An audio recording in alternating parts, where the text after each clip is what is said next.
양심에 따라 숨김과 보탬이 없이 사실 그대로 말하고 만일 거짓말이 있으면 위증의 벌을 받기로 맹세합니다. 증인 홍장훈. 그 피청구인이 12월 3일 오후 10시, 밤 10시 53분경에 증인에게 전화를 걸었죠. 그렇습니다. 그래서 봤지, 비상계엄 발표하는 거 이번 기회에 싹 다 잡아들여, 싹 다 정리해. 국정원에도 대공수사권을 줄 테니까 우선 방첩사를 도와 지원해. 자금이면 자원, 인력이면 인력, 무조건 도와. 라는 취지로 말하였죠. 그렇게 기억합니다. 예. 증인은 검찰 조사에서 당시 피청구인이 뭔가 흥분해서 자랑하듯이 이 얘기를 했다고 진술을 하셨죠. 다소 주관적인 얘기인 부분인 것 같은데 적절치 못했던 것 같습니다. 이렇게 진술하신 적은 있으시죠? 그렇습니다. 예. 그 증인은 싹 다 잡아들여를 어떤 의미로 이해하셨습니까? 말뜻 그대로 이해했습니다. 그 누구를 잡아들이라는 취지로 이해를 하셨습니까? 당시의 통화 내용으로 보면 그런 말씀을 하시면서도 구체적으로 대상자, 즉 목적어를 규정하지 않으셨기 때문에 당시로서는 뭔가 잡아야 된다는 생각은 들었었는데 누구를 잡아야 된다라고 하는 부분까지는 저한테 전달받지 못했습니다. 그 증인은 12월 3일 22시 58분경에 피청구인의 지시 내용을 구체적으로 확인하기 위해서 여인영 사령관에게 전화를 거셨죠. 방금 그 변호인께서 물어보신 대로 뭔가 지시를 하셨는데 목적어가 없었습니다. 그 목적어가 없었던 부분을 저는 두 가지로 추정을 하는데, 하나는 저는 1차장이기 때문에 원장님한테 이미 그 관련된 부분의 내용을 했나, 그래서 나중에 한번 원장님한테 들어봐라 라는 취지로 말씀하신 건지, 아니면 그 말씀을 하신 다음에 바로 방첩사를 지원하라고 말씀하셨기 때문에 방첩사를 지원하라고 했으니까 방첩사하고 협의하는 과정에서 알 수 있겠다 하는 그 두 가지 정도의 추정을 했고, 또 대통령께서 말씀하시는데 거기다 대고 누구를 잡으란 말입니까? 라고까지 여쭤보지 못했습니다. 그래서 22시 58분경에 여인영 사령관에게 이제 전화를 거셨고 어떤 대화를 나누셨습니까? 아마 전화가 두 번으로 나눠질 겁니다.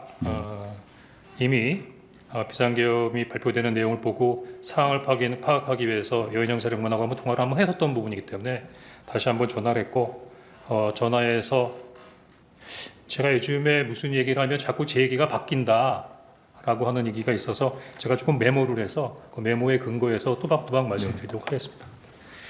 그래서 이제 제일 먼저 어떻게 된 거야? 라고 제가 얘기했던 것 같고, 여전히 그 여인영 사령관은 저의 그 어떤 질문에 대해서 답변하지 않거나 회피하는 부분에 있었던 태도를 취했습니다. 그래서 제가 부위에게 전화 받았어.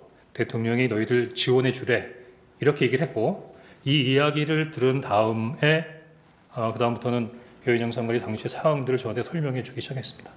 예, 그래서 두 번 통화를 하셨는데 처음에 22시 58분경에는 이제 여인영 사령관에게 전화를 걸었더니 여인영 사령관이 뭔가 지시를 하느라고 바빴고 그래서 증인과는 제대로 대한 대화를 못했다고 이렇게 검찰에 진술하셨는데 이게 네. 사실이죠. 예.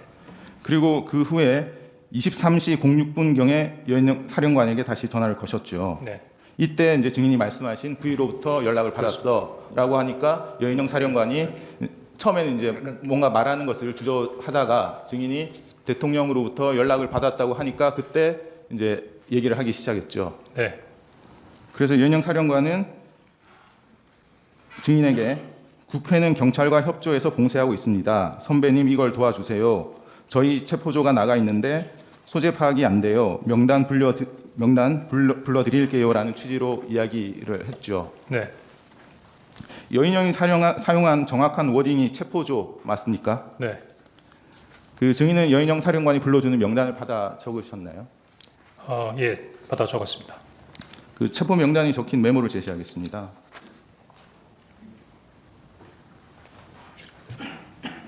그 이 메모는 증인이 검찰에 제출한 메모입니다.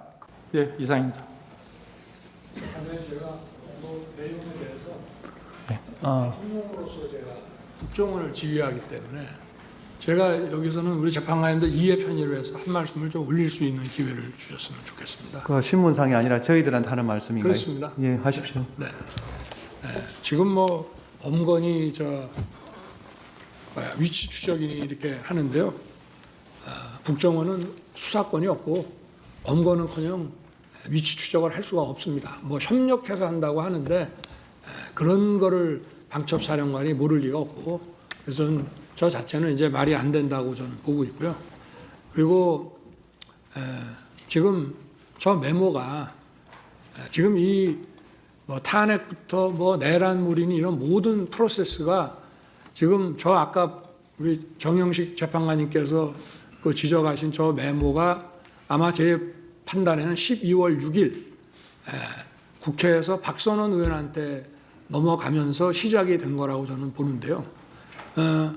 제가 12월 4일 날 이제 계엄 해제하고 이제 저녁에 집에 있는데 조금 늦은 시간에 국정원장이 전화를 했습니다. 그러면서 저한테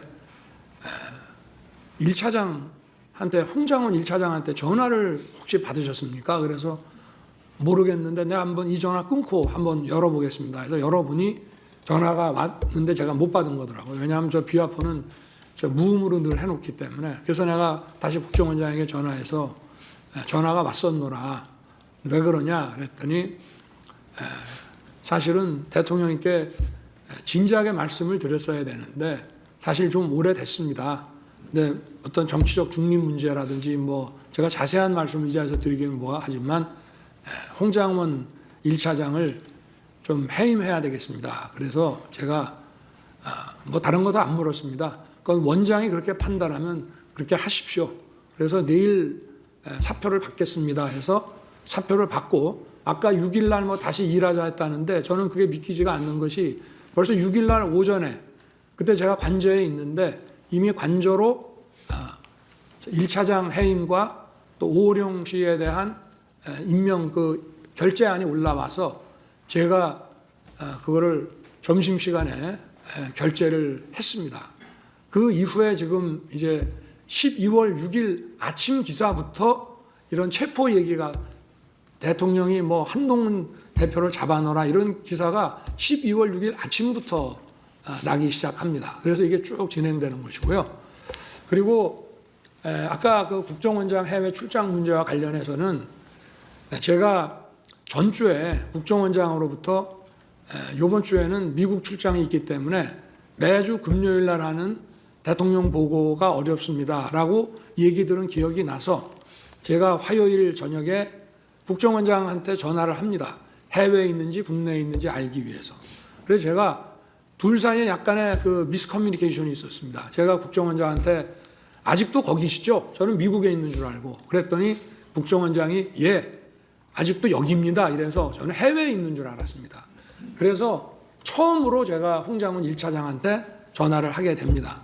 처음엔 안 듣고 두 번째 전화가 왔습니다. 그래서 제가 원장님 부재 중인데 제가 전화를 딱 받으니까 벌써 약간의 식사 반주를 한 느낌이 딱 들어갔고 제가 원장님 부재 중이니까 원을 잘 챙겨라 라고 얘기하고 이따가 내가 혹시 전화할 일이 생길지 모르니 이 비화폰을 잘 챙기고 있어라 이렇게 제가 얘기를 했는데 8시 한 반 무렵에 국무회의 하려고 이제 뭐 여러분 이제 국무위원도 오시고 비서실장 안보실장이 들어오는데 안보실장하고 국정원장이 같이 오는 겁니다. 그래서 제가 아니 어떻게 되는 겁니까? 미국에 있는 거 아닙니까? 했더니 저 내일 출발입니다. 그래서 제가 국정원장한테 나는 원장님 미국 계신 줄 알고 제가 1차장한테 전화를 했습니다. 그랬더니 원장님 부재 중인데 잘 챙기라고 했는데 원장님 여기 계십니다란 말을 안 합니다. 이렇게 제가 국정원장한테 얘기를 했고요.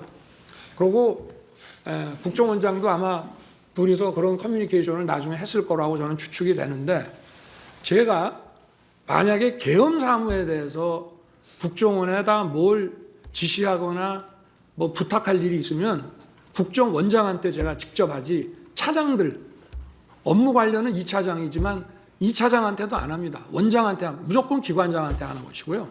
그리고 제가 1차장 그 홍장훈 1차장한테 10시 한 거의 11시 다 돼가지고 이제 제가 저 대국민 담화 계엄선포 대국민 담화를 하고 올라와서 저 국무위원들 아직 남아 있는 사람들하고 얘기한 다음에 돌려보내고 제가 홍장훈 차장한테 전화한 거는 계엄 사무가 아니고 이미 관련된 문제는 원장하고 다 얘기를 했기 때문에 제가 전화한 거는 아까 전화를 하겠다라고 한 것도 있고 또 제가 해외 순방 때 국정원의 해외 담당 파트가 여러 가지 그 경호 정보를 많이 도왔기 때문에 제가 격려 차원에서 전화를 기왕 한 김에 한번 해야 되겠다라고 해서 계엄 사무가 아닌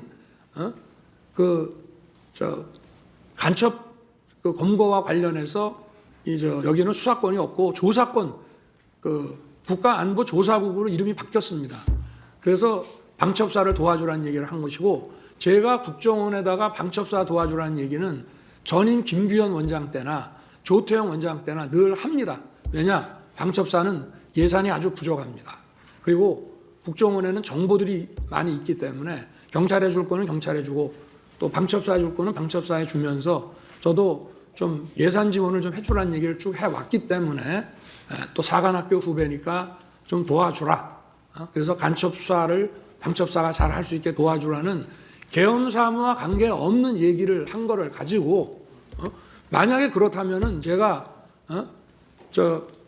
아까 그 재판관님께서 잘 지적을 하셨던데 제가 여인영 사령관한테 내가 조금 전에 1차장하고 통화했으니 뭐 애로사항 있으면 1차장한테 연락을 하라고 제가 전화를 했어야 되는데 대통령이 방첩사령관한테 그런 전화를 한다는 것 자체도 굉장히 비상식적인 얘기입니다. 그리고 방첩사령관이 1차장의 사관학교 후배긴 하지만 엄연한 기관장이고 계엄이 선포되면 방첩사령부가 사실상 국정원의 우위에 있기 때문에 뭐 차장 더구나 담당 2차장도 아닌 1차장한테 계엄 사무와 관련한 이런 무슨 부탁을 한다는 게 만약에 할 거면은 방첩사령관은 국정원장한테 해야 됩니다. 기관장끼리. 그리고 계엄이 선포돼서 여기가 합동수사본부가 되면요. 정보도 역시 방첩사가 국정원 우위에 있는 거기 때문에 제가 뭐 재판관님께서 이 전체적인 사항을 어떻게 판단하실지는 그거는 뭐 제가 정할 문제는 아니지만 이 전체 상황에 대해서 좀 이해의 편의를 위해서 간단하게 말씀드렸습니다. 이상입니다. 예, 정인 돌아가십시오. 수고하셨습니다.